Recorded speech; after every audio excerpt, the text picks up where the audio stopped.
séance de rattrapage de ce deuxième numéro de Fort Boyard, diffusé ce samedi 6 juillet 2024 sur France 2.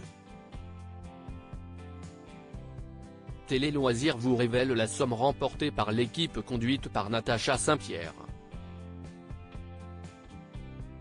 Fort Boyard est enfin de retour sur France 2 depuis le 29 juin dernier.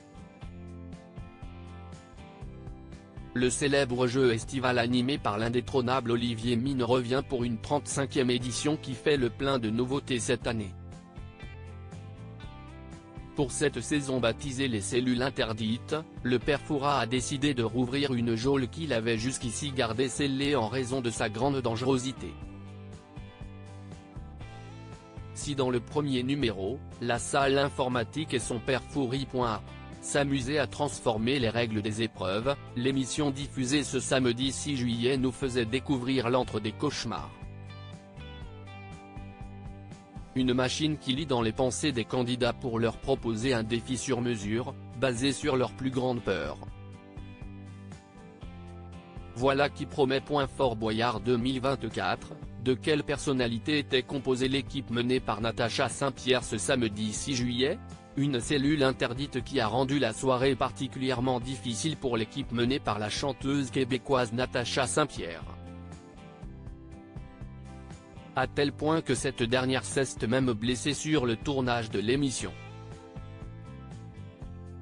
À ses côtés, dans ce deuxième numéro de Fort Boyard, pour tenter de dérober le précieux trésor du père Fouras, l'humoriste Sorène Prévost, qui revient dans le programme phare de France 2 pour la première fois depuis 2008, Ève Gilles, Miss France 2024, qui appréhende déjà la fin de son règne, et le chanteur Joseph Kamel, révélé dans le télécrochet The Artist en 2021 sur France 2.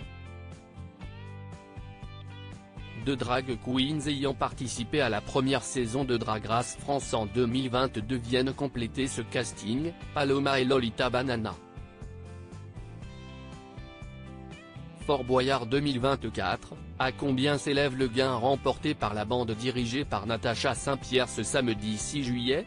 Les 6 personnalités ont largement brillé pendant la quête des clés, réussissant un parcours presque sans faute. Malgré une prisonnière, la gagnante de Drag Race France Paloma, lors d'une épreuve particulièrement difficile, il ne manquait qu'une seule clé au groupe.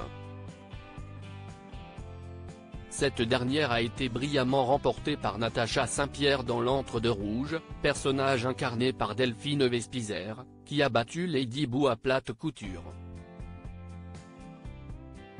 Côté aventure, la soirée s'est annoncée plus compliquée. L'équipe portée par la chanteuse québécoise n'a obtenu que 2.